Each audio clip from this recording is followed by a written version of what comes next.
दोस्तों, आज की कहानी है पति जी झटके से नहीं, आराम से करो। कहानी पसंद आए तो वीडियो को लाइक एवं सब्सक्राइब जरूर करना। अमन अभी घर में पैर रखने ही जा रहा था कि रचना चीख पड़ी, बाहर बाहर, जूता खोलो। अभी मैंने घर में झाड़ू पोछा लगाया है और तुम हो कि जूते पहनकर अंदर घुसे आ रहे हो। अरे तो क्या हो गया, रोज तो आता हूँ। झल्लाते हुए अमन जूते बाहर ही खोलकर जैसे ही अंदर आने लगा, रचना ने फिर उसे टोका। नहीं, बैठना नहीं, जाओ पहले बाथरूम और अच्छे से हाथ मुंह पैर सब धोकर आओ। और हाँ, अपना मोबाइल भी सैनिटाइज करना मत भूलना, वरना यहाँ वहाँ कहीं भी रख दोगे और फिर पूरे घर में इन्फेक्शन फैलाओगे।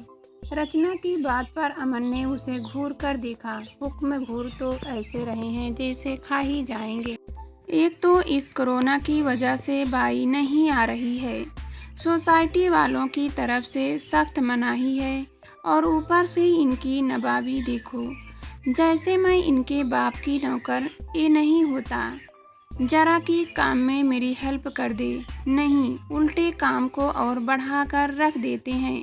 कहीं जूते खोल कर रख देंगे, कहीं भीगा तौलिया फेंक आएंगे। कितनी बार कहा हाथ धोकर फ्रिज या किचन का कोई सामान छुआ करो, लेकिन नहीं, समझ ही नहीं आता इन्हें। बेवकूफ़ कहीं के।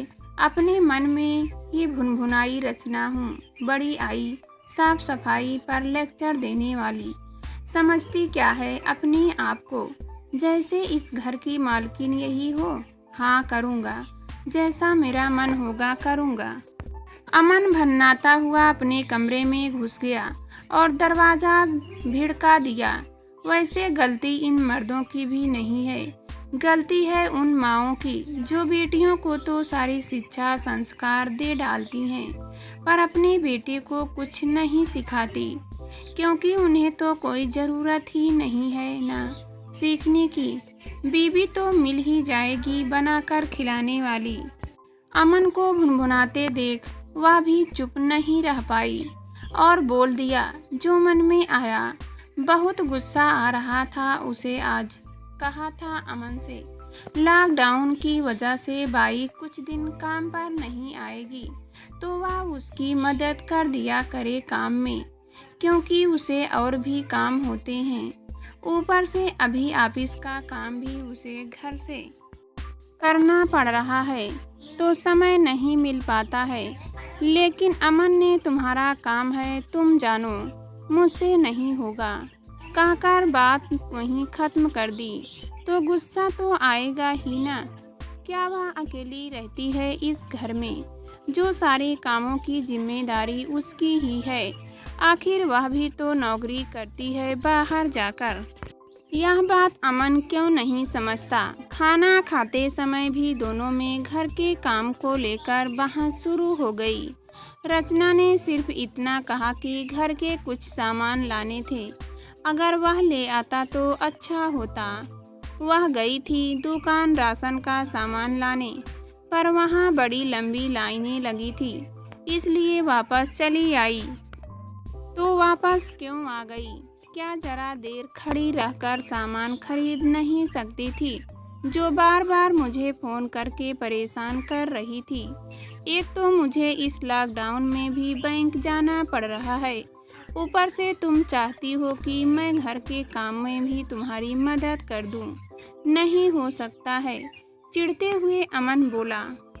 हाँ पता है मुझे, तुमसे तो कोई उम्मीद लगाना ही बेकार है। और क्या करती मैं, धूप में खड़ी खड़ी थकती रहती। फ़ोन इसलिए कर रही थी कि तुम ऑफिस से आते हुए घर के सामान लेती आना, लेकिन नहीं, तुम तो फ़ोन भी नहीं उठा रहे थे मेरा। वैसे एक बात बताओ, अभी तो बैंक में पब्लिक डीलिंग नहीं हो रही है, जो मेरा एक फ़ोन नहीं उठा सकते या घर का कोई सामान खरीद कर नहीं ला सकते? बोलो ना। घर बाहर के सारे कामों की जिम्मेदारी मेरी ही है क्या? तुम्हें कोई मतलब नहीं? पब्लिक डीलिंग नहीं होती है तो क्या बैंक में काम नहीं होते हैं? और ज़्यादा सवाल मत करो मुझसे। जो करना है जैसे करना है समझो अपना समझी। खुद तो आराम से वर्क फ्रॉम होम कर रही हो, जब मर्जी हो आराम कर लेती हो, दोस्तों से बातें कर लेती हो और दिखा रही हो कि कितना काम करती हो। अमन की बातें सुनकर रचना दंग रह गई कि कैसा इंसान है ये, जरा भी दर्द नहीं है। क्या सोचता है वह घर के आराम करती रहती है। हाँ बोलो ना, क्या मुश्किल है बताओ मुझे। जब मन आए काम करो, जब मन आए आराम कर लो। इतना अच्छा तो है, फिर भी नाक मुंह घूंटती रहती हो। सच में तुम औरतों को तो समझना ही मुश्किल है। अमन ने कहा तो रचना का पारा और चढ़ गया। अभी वह कुछ बोलती ही कि उसकी दोस्त मानसी का फोन आ गया। हेलो मानसी, बता कैसा चल रहा है तेरा, बच्चे सब ठीक तो है ना।